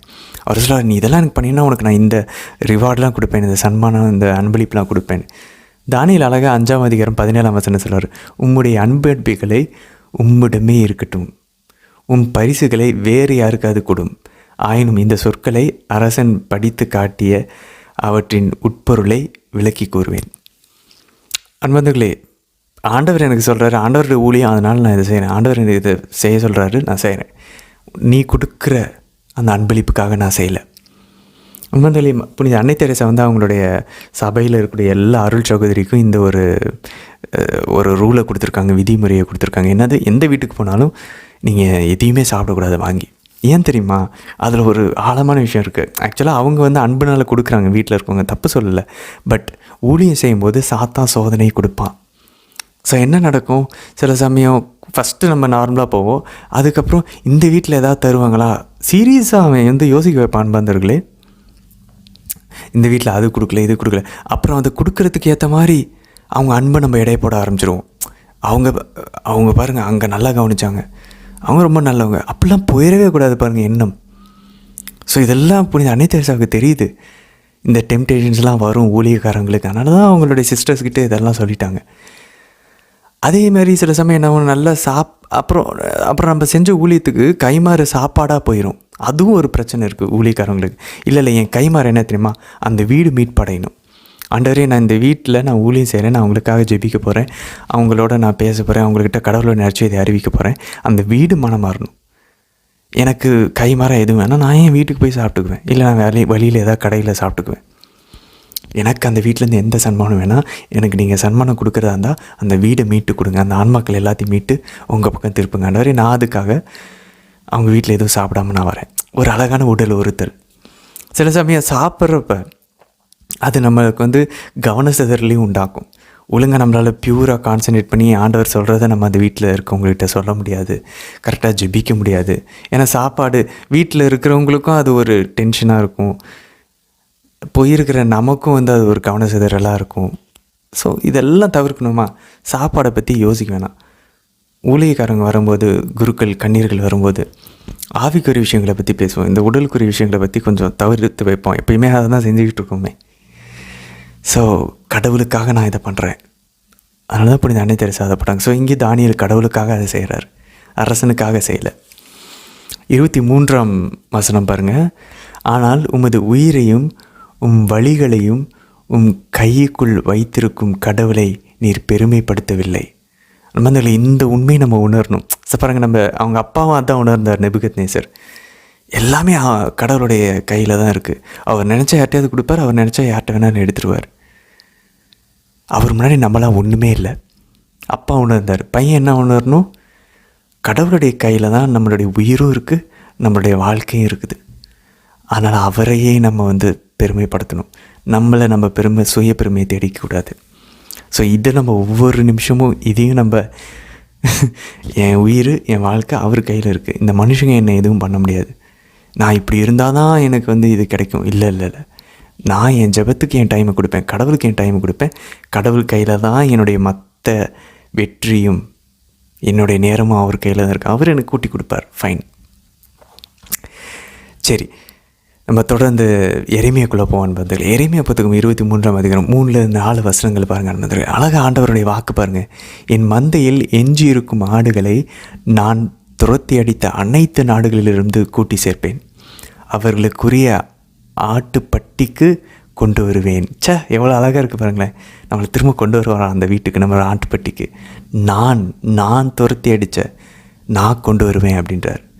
அவை பழுகி பெருகும், அவற்றை பேணி காக்க நான் மேய்ப்பர்களை நியமிப்பேன். இதை தான் ஜீசஸ் வந்து பண்ணார். அவர் விண்ணேற்றம் அடையிறதுக்கு முன்னாடி புனித பேதுருக்கிட்ட என் ஆடுகளை பேணி வள, அப்போஸ்தலர்களிடம் உலகமெங்குமே சென்று நற்செய்தி அறிவிங்கள், ஞானஸ்நானம் கொடுங்க, நான் கற்பித்ததெல்லாம் அவங்களுக்கு கடைப்பிடிக்கும்படி கற்பியுங்கள், இனி அவை அச்சம் வராது, திகில் வராது, காணாமலும் போகாது என்கிறார் ஆண்டவர். இந்த பட்டி, அந்த பட்டி எது, கூட்டி பட்டியிலே ஆடுகளை சேர்ப்பேன். அந்த பட்டி தான் நம்ம கத்தோலிக்க திருச்சபை. அந்த மெய்ப்பர்கள் தான் நம்ம ஆயர்கள், குருக்கள். பைபிள் கிடையாது, பைபிள் செகண்டரி தான். ஸோ மெய்ப்பர்களும் குருக்களும் திருச்சபை கிட்ட தான் பைபிள் ஆண்டவர் கொடுத்தாரு. ஃபஸ்ட்டு ஆண்டவர் கொடுத்தது திருச்சபை தான். ஸோ இதை நம்ம பிரிந்து போன சகோதரர்களை புரிஞ்சிக்க மாட்டேங்கிறாங்க பாருங்களேன். ஆண்டவர் நல்ல ஆயன்னு சொல்கிறாரு. அதுக்கப்புறம் அந்த ஆயருக்குரிய அந்த ஒரு பொறுப்பை திருச்சபைக்கிட்ட. So God loves mediation. அவர் தான் மத்தியஸ்தர். ஆனால் அவர் மனிதர்களை, அப்போஸ்தலர்களை, புனிதர்களை மத்தியஸ்தர்களாக அனுப்புகிறார். ஸோ இப்போ சின்ன குழந்தைங்களை நம்ம கொடுக்குறாங்க, பிள்ளைங்களை நம்ம கொடுக்குறாங்க, நம்ம அவங்களுக்கு மேய்ப்பர்களாக இருக்கிறோம். ஸ்டூடெண்ட்ஸ் இருக்காங்க, நம்ம டீச்சராக இருக்கோம், நம்ம அவங்களுக்கு மேய்ப்பர்கள். நம்ம ஒரு வண்டி ஓட்டுறோம், நம்ம டிரைவராக இருக்கோம், நம்மளுடைய பேசஞ்சர்ஸ்க்கு நம்ம தான் மேய்ப்பர்கள். ஸோ எவ்வளோ அழகாக இருக்குது பாருங்கள். பிஸ்னஸ் செய்கிறோம், நம்ம கஸ்டமர்ஸ்க்கு நம்ம தான் மேய்ப்பர்கள். அதை தான் பாருங்கள், எபேசியர் 4:11-12 கிறிஸ்து, ஆண்டவர் இயேசு கிறிஸ்து நமக்கு போதகர்களையும் நமக்கு டீச்சர்ஸும் பாஸ்டர்ஸையும் திருச்சபையை கட்டியெழுப்புவதற்காக கொடுத்துருக்காரு அப்படின்னு சொல்கிறார். 5ஆம் வசனம் பாருங்கள், 23ஆம் அதிகாரத்தில், இதோ நாள்கள் வருகின்றனர், அப்பொழுது நான் தாவீதுக்கு ஒரு நீதியுள்ள தளிர் தோன்றச் செய்வேன். தாவீதுக்காக, எல்லாமே தாவீதுக்காக. அந்த மனுஷன் அப்படி ஆண்டவரை மயக்கி வச்சுட்டாரு. அவருக்காக ஒரு தளிர், ஒரு பிரான்ச்சை வெளியே வர வைப்பேன். அவர் அரசராய் ஆட்சி செலுத்துவார், அவர் ஞானமுடனும் செயல்படுவார், அவர் நாட்டில் நீதியையும் நேர்மையும் நிலைநாட்டுவார். யார் அந்த தளிர்? ஆண்டவர் இயேசு. இப்போ ஆண்டவர் இயேசுக்கு அடுத்து அவருடைய பிரதிநிதியாக இங்கே திருத்தந்தை, ஆயர்கள், குருக்கள், திருச்சபை, இவர்கள் வழியாக அது செயல்படுது. அப்புறம் 6ஆம் வசனம் பாருங்கள், யாவே சித்கேனு. யாவே சித்கேனு அன்பந்துகளை, இந்த யாவே சித்கேனுன்ற அர்த்தம் என்ன? ஆண்டவரே நமது நீதி அப்படின்னு அந்த நகரம் அழைக்கப்படுமா. ஸோ ஆண்டவர் இயேசு வந்துட்டு போனதுக்கப்புறம் அந்த மெய்ப்பர்கள்லாம் ஆளக்கூடிய அந்த நகரத்தினுடைய பேர் ஆண்டவரே நமது நீதின்னு அதோடைய பெயர் இருக்குமா. 1 கொரிந்தியர் 1ஆம் அதிகாரம் 30ஆம் வசனத்தில் வாசிக்கிறோம், கிறிஸ்துவே நமது நீதி. Christ is our righteousness. பாருங்கள், அது இங்கே ஆண்டவர் இயேசு கிறிஸ்துவில் நிறைவேறுது. ஸோ நம்மக்கிட்ட எந்த நீதியும் இல்லை, ஆண்டவர் இயேசுனுடைய நீதி நமக்கு ஞானஸ்தானத்தின் வழியாக கொடுக்கப்படுது. அப்பா அவருடைய திருச்சபையில் அவரோட பட்டிக்குள்ளே இணையும் போது, அவர் நீதியோடும் நேர்மையோடும் அரசு ஆளும்போது, அந்த இடத்துல ஆண்டவரே எங்கள் நீதி, எங்களுடைய நீதி ஒன்றும் இல்லை, கிறிஸ்துவின் நீதியில் நம்ம இருக்க போகிறோம். நம்ம ஞானஸ்தானம் பெறும்போது கிறிஸ்துவின் நீதி நமக்கு கொடுக்கப்படுகிறது. 11ஆம் வசனம் பாருங்கள், இறைவாக்கினர், குருக்கள் ஆகிய இரு சாராரும் இறையுணர்வும் அற்றவர்கள். அதாவது கடவுள் உணர்வே இல்லாமல் இருக்கிறாங்களாம் குருக்களும் இறைவாக்கினர்களும். என் இல்லத்தில் அவர்களின் தீச்செயல்களை நான் கண்டுள்ளேன்.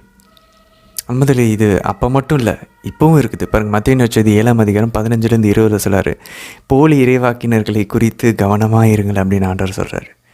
அவங்களுடைய கனியை பொறுத்து அவங்கள நம்ம கண்டுபிடிச்சிக்கலாம்.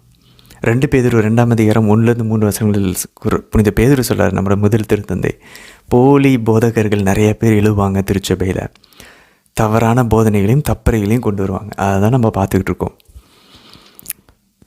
பிரிந்து போன சகோதரர்கள் எல்லாமே தப்பான போதிக்கிறாங்கன்னு சொல்ல வரல, பட் ஒரு சில விஷயங்களை அவங்க போதிப்பது தவறாக இருக்கிறது. இதெல்லாம் நம்ம கத்தோலிக்க திருச்சபைக்கு எதிராக இருக்கிறதோ அதெல்லாம் தவறானது. கத்தோலிக்க திருச்சபையை போதிக்கிற மாதிரியே நிறைய விஷயங்களை அவங்களும் போதிப்பாங்க. ஆண்டவர் இயேசு தான் மீட்பர், ஓகே, அதெல்லாம் ஃபைன். பட் நற்கருணைக்கு எதிராக, மாதாவுக்கு எதிராக, புனிதர்களுக்கு எதிராக, உத்திரிகை ஸ்தலத்துக்கு எதிராக, பாவசங்கத்தினத்துக்கு எதிராக, குருத்துவத்துக்கு எதிராக, இது எல்லாம் தவறான போதனைகள். ஸோ ஒரே ப்ராப்ளம் என்ன, ஏன் இப்படி இறைவாக்கினரும் குருக்களும் கடவுளுடைய உணர்வு, இறை உணர்வே அற்றவர்களாக ஏன் போனாங்க? சிம்பிள், ஜபம் இல்லை, மாதா இல்லை, ஜபமாலை இல்லை, நற்கருணை இல்லை. நற்கருணை பிரசன்னத்தில் போய் ஒரு ஹோலி அவர் டெய்லி 1 மணி நேரம் உட்காந்து பாருங்கள், அப்போ தெரியும் இறை வார்த்தை படிக்கிறதில்ல. ஸோ மாதா இல்லை, நற்கருணை ஆண்டவர் இல்லை, இறை வார்த்தை இல்லை. இது 3 இல்லையா, இறைவாக்கினர்களும் குருக்களும் இப்படி தான் இருப்பாங்க. இப்போவும் நம்ம சந்திச்சிட்ருக்க பிரச்சனை காரணம் அதுதான். பொதுநிலையினர்கள்கிட்ட இருக்கிற பிரச்சனையாக தான், குருக்கள் கண்ணீர்கள்கிட்ட இருக்கிற பிரச்சனையாக தான். மாதா இல்லை, நற்கருணையில் பிரசன்னத்தில் இருக்கிறது இல்லை, இறை வார்த்தை இல்லை, ப்ரேயர் இல்லை, பெனன்ஸ் இல்லை, யூக்கரிஸ்ட் இல்லை, இறை வார்த்தை இல்லை. இது 3 இருந்துச்சுன்னா நம்மளோட எல்லா பிரச்சனைகளும் தீர்ந்துடுவான்னு பாருங்களே. சரி, 23லேருந்து 24 வசனங்களை பாருங்கள். அருகில் இருந்தால்தான் நான் கடவுளா? தொலையில் இருக்கும்போதே நான் கடவுள் இல்லையா? என் கண்கள் படாதபடி எவராவது பதுங்கு கிடங்களில் ஒளிந்து கொள்ள முடியுமா என்கிறார் ஆண்டவர். விண்ணிலும் மண்ணிலும் நிறைந்திருப்பது நான் அல்லவா? நம்ம இது கடவுளுடைய ஆம்னி பிரசன்ஸை நம்ம கடவுங்க. He is omnipotent. அவர் எங்கும் நிறைந்திருக்கிறார். அவரில் நிறைந்து கரைந்து மறைந்து இருக்கக்கூடிய புனிதர்களும் எங்கும் நிறைந்திருப்பாங்க. ஏன்? கடவுளுடைய வல்லமையினால். மாதா எல்லா இடத்துலையும் இருப்பாங்க. Not by nature. அவங்களுடைய இயல்பில் அவங்க மனிதர்கள், மாதாவும் சரி எல்லா புனிதர்களும் சரி. ஆனால் by grace, by the order of grace, அவங்க அருளினால், கடவுளுடைய வல்லமையினால், அருளினால் அவங்க எல்லா இடத்துலையும் சர்வ வல்லமை உள்ளவர்களாக எங்கும் நிறைந்தவர்களாக இருக்கிறாங்க. So they are not gods. அவங்க கடவுள் கிடையாது. இயல்பில் அவங்க ஆம்னி பர்சன் கிடையாது. But by order of grace, அருளினால் அவர்கள் கடவுளுடைய வல்லமையை கொண்டு இருக்கிறார்கள். ஸோ கடவுள் எங்கும் இருக்கிறார். இதுதான் பழைய ஏற்பாடு யோசேப்பு புரிந்து வைத்திருந்தார். கடவுளுடைய கண்கள் எங்கும் பார்த்து கொண்டிருக்கிறது, எங்கும் நிறைந்திருக்கிறது. 29ஆம் வசனம் பாருங்கள். என் சொல் தீயை போன்றது அல்லவா? பாதையை நொறுக்கும் சம்பட்டியை போன்றது அல்லவா? ஆண்டவருடைய இறை வார்த்தை பாருங்கள் அன்பர்களே, அது தீயை போலது. நம்ம இன்னொரு பக்கமாக இரு பக்கம் கூறுள்ள வாளை போன்றது. ஸோ ஆண்டவருடைய வார்த்தை பனியை போன்றது. எவ்வளோ எவ்வளோ குணாதிசயங்கள் பாருங்கள். அது சம்பட்டியை போல் நம்மளை அடித்து உடைக்கும். ஸோ நம்ம இறை வார்த்தையை படிக்க இறை வார்த்தையை தான் ஜெபமாலையிலையும் ஜெபிக்கிறோம். ஜெபமாலையை ஜெபிக்க இறை வார்த்தையை தியானிக்க நம்மளுடைய கல்லான இதயம் சம்பட்டியினால், அந்த இறை வார்த்தைன்ற சம்பட்டியினால் உடைக்கப்படும். இறை வார்த்தைன்ற இந்த வாழ்னால் நம்மளுடைய ஆன்மாவும் நம்மளுடைய ஆவையும் பிரித்து நம்மளுடைய உள்ளத்தின் எண்ணங்கள்லாம் சீர்தூக்கி பார்ப்போம். நம்ம ஏன் இதெல்லாம் செய்கிறோம்? பைபிள் வாசிக்க தான் அது தோணும் நமக்கு. நம்ம ஏன் இதெல்லாம் செய்கிறோம்? இந்த எண்ணம் வருதுனாவே நம்ம பைபிள் இறை வார்த்தை உள்ளே போய் ஆவியும் ஆன்மாவையும் பிரித்து பார்க்குது. நம்மளுடைய எண்ணங்களையும் ஆவியானவருடைய எண்ணங்களையும் சாத்தானுடைய எண்ணங்களையும் பிரித்து பார்க்க வைக்கிது இறை வார்த்தை. நெருப்பு போல் நமக்குள்ளே இருக்குது. அந்த நெருப்பு நம்மளுடைய அந்த வெதுவெதுப்பான இதெல்லாம் செய்யணுமா, ஆண்டவருக்கு போகணுமா, அந்த இதெல்லாம் நம்மளை நெருப்பாக்கும் இறை வார்த்தை. சரி, நீதிமொழிகள் பாருங்கள். நீங்கள் 16ஆம் அதிகாரத்தில் 2 வசனங்கள் ரொம்ப முக்கியமான வசனம். குறிப்பாக 2வது வசனம், மனிதருடைய நடத்தையெல்லாம் அவர் பார்வையில் களங்கமற்றதாய் தோன்றலாம். நம்மளுடைய பார்வையில் நம்ம செய்கிறதெல்லாம் கரெக்டு மாதிரி தோணலாம். ஆனால் ஆண்டவர் அவர் உள்ளங்களை சீர்தூக்கி பார்க்கிறார், எண்ணத்தை சீர்தூக்கி பார்க்கிறார். அன்பர்களே, இது என்ன சொல்ல வர்றாரு அப்படின்னாக்கா, நம்ம மேலோட்டமாக ஒரு சில விஷயங்களை செஞ்சுக்கிட்டு இருப்போம். அதை நம்ம நல்லது நினச்சிட்டு இருப்போம். ஆனால் உள்ளத்தின் எண்ணங்கள் ஆழமாக போய் பார்த்தோன்னா அதில் ஏதாச்சும் ஒரு சுயநலம் இருக்கும். நம்ம எடுக்கிற எல்லா முடிவுலையும் அன்பர்களே, அதுக்கு பின்னாடி பார்த்தோன்னா எங்கேயாச்சும் அந்த ஒரு அட்டாச்மெண்ட் இருக்கும். அந்த அட்டாச்மெண்ட், அந்த பற்றுதலிருந்து தான் வெளியே வரும். ஆனால் வெளியே காட்டுறது எப்படி தெரியுமா காட்டும்? ஏதோ ஒரு நல்ல நோக்கத்துக்காக செய்கிற மாதிரியே காட்டும். இப்போ உதாரணத்துக்கு ஒருத்தவங்க நம்ம வீட்டுக்கு வராங்கன்னு வச்சுக்கோங்களேன். அந்த கெஸ்ட்டை நம்ம எதுக்காக ரிசீவ் பண்ணுறோம்? எந்த ஒரு சுயநலமும் இல்லாமல், அவங்க பாவம் களைப்பாக வந்திருப்பாங்க, அவங்க நம்ம வீட்டை தேடி வராங்க, அவங்கள நம்ம பார்த்து அமுச்சு விடணும். எனக்கு அவங்களால எனக்கு எந்த ஒரு நல்லதும் நடக்கணும், இல்லை அவங்களால எந்த ஒரு உதவி, அந்த ஒரு சுயநலத்தோடு அவங்கள நம்ம கவனிக்கிறோமா, இல்லை அவங்களுக்காக கவனிக்கிறோமா, கடவுளுக்காக கவனிக்கிறோமா? எனக்கு எந்த ஒரு கைமாறும் வேணாம், எந்த ரிவார்டும் வேணாம். ஒரு உதாரணம், அது மாதிரி நிறைய விஷயங்கள் நம்ம செய்வோம், அப்படியே செம்மையாக செய்வோம். பார்த்தா அவங்களால நமக்கு ஏதாவது பின்னாடி ஒரு உதவி வரும், அதுக்காக அவளை விழுந்து கவனிச்சிருப்போம். பாருங்களேன், இது ஒரு உதாரணம். இந்த மாதிரி நிறைய உதாரணங்கள் நம்ம சொல்லிகிட்டே போகலாம். நம்ம செய்கிற நிறைய நல்ல விஷயங்களுக்கு கீழே அடியில் ஏதாச்சும் பாவம் இருக்குதான்னு பார்க்கணும். இருந்துச்சுன்னா அதை கிளியர் பண்ணி, இதை செய்யாமல் விட்டுறக்கூடாது, கவனிக்கணும். பட் நம்மளுடைய நோக்கங்களை பரிசுத்தமாக மாற்றணும். ஆண்டுகிட்ட ஒரு 6 மாதிரி ஜெபிக்கலாம், மாதாட்ட ஒரு 3 மாதிரி ஜெபிச்சு, அம்மா இந்த மாதிரி என்ன இருக்குது, இதை வெளியே எடுத்து போடுங்கம்மா, எடுத்து போட்டு நான் பரிசுத்தமாக உங்களுக்கு கவனிக்கணும். கவனிக்காமல் விட்டுறக்கூடாது, அது சாத்தானிடம் வந்து வருது. கவனிக்கணும், ஆனால் என் நோக்கங்கள் எந்த ஒரு இல்லாமல் தூய்மையாக கள்ளக்கபடம் இல்லாமல் கவனிக்கணும். இது ஒரு உதாரணத்தை நான் சொல்லியிருக்கேன். இந்த மாதிரி எல்லா விஷயங்களையும் நம்ம பார்ப்போம். உண்மையிலே இதை இதுக்காக தான் செய்கிறோமா, இல்லை இதுக்கு பின்னாடி வேறு ஏதாச்சும் இருக்குதா? ஆண்டவர் உள்ளெண்ணங்களை சீர்தூக்கி பார்க்குறார். நம்ம செய்கிற செயலெல்லாம் நடத்தையெல்லாம் நல்லதாக இருக்கலாம், ஆனால் உள்ளெண்ணங்கள் எப்படி இருக்குது? எல்லா விஷயங்களிலும் ஒருத்தவங்ககிட்ட ஃபோன் போட்டு பேசணும்னு தோணுது. எதுக்கு? யோசித்து பார்க்கணும். ஏன் நான் அவங்களுக்கு ஃபோன் போடணும்னு இப்போ எனக்கு தோணுது? சும்மா டைம் வேஸ்ட் பண்ணுறதுக்காகவா? இல்லை உண்மையிலே அவங்களோட ஒரு உறவு அவங்க நல்லா இருக்காங்களான்னு கேட்கணுங்கிறதுக்காகவா? இல்லை அவங்களோட டச் வச்சுக்கிட்டால் பின்னாடி யூஸ்ஃபுல்லாக இருக்கணுங்கிறதுக்காகவா? எவ்வளோ விஷயங்கள் இருக்குப்பாங்க அன்பர்களே. உள்ளெண்ணங்களை சீர்தூக்கி பார்க்க வேண்டும். 3ஆம் வசனம் பாருங்கள். உன் செயல்களை ஆண்டவரிடம் ஒப்படை, அவற்றை வெற்றியுடன் நிறைவேற்றுவாய். எப்படி ஒப்படைக்கலாம்? நான் ஒரு செயலை செய்கிறதுக்கு முன்னாடி ஒரு அருளி மாதிரி ஜெபிக்கலாம், இல்லை 3 அருளி மாதிரி ஜெபிக்கலாம். இல்லை பெரிய விஷயமா இருந்துச்சுன்னா ஒரு ஜெபமாலை ஒப்பு கொடுத்துட்டு அதுக்கப்புறம் ஸ்டார்ட் பண்ணலாம். இல்லை ஒரு நவநாள் வச்சுட்டு ஸ்டார்ட் பண்ணலாம். இல்லை ஒரு திருப்பலி ஒப்பு கொடுத்துட்டு ஒரு பயணத்தை நம்ம ஸ்டார்ட் பண்ணலாம். ஒரு பிஸ்னஸை ஸ்டார்ட் பண்ணலாம். இல்லை ஒரு முடிவு எடுக்கலாம். ஒரு சேப்பிள், ஒரு நற்கனி சந்திப்பு 1 மணி நேரம் இருந்துட்டு ஆண்டவர்கிட்ட கேட்டுட்டு அதுக்கப்புறம் ஒரு முடிவு எடுக்கலாம். இல்லை ஒரு திருமணம் செய்ய போகிறோம், ஒரு பெரிய நீண்ட பயணத்தை, ஒரு ஃபாரினுக்கு போகிறோம், இல்லை ஏதாச்சும் ஒரு பெரிய பயணத்துக்கு போகிறோம், ஒரு வேலையை ஸ்டார்ட் பண்ண போகிறோம், நாளைக்கு ஜாபு, ஒரு ஒரு ஒரு ரெட்ரீட்டுக்கு கூட போகலாம். ஒரு 3-4 நாள் 5 நாள் ரெட்ரீட்டுக்கு போயிட்டு ஒரு திருமணத்துக்கு போகலாம். கணவன் மனைவி அந்த வீட்டாரை கூட்டிகிட்டு வந்து அந்த மணமகன் மணமகளுடைய வீட்டாரையும் சேர்ந்து ரெட்ரீட் அட்டன் பண்ணலாம். இந்த மாதிரிலாம் நிறைய வழிகள் இருக்கு அன்பர்களே, நம்மளுடைய செயல்களை ஆண்டவரிடம் ஒப்படைப்பதற்கு. அந்த செயலை எவ்வளோ பெருசோ எவ்வளோ முக்கியமோ அதுக்கேற்ற மாதிரி நம்ம ஆண்டவரிடம் ஒப்படைக்கக்கூடிய செயல்களையும் நம்ம மாற்றி நம்ம முடிவு எடுத்துக்கலாம். சரி அன்பர்களே, தொடர்ந்து பயணிக்கலாம். நாளை தினத்திற்கான வீடியோவில் சந்திக்கலாம். ஆமேன்.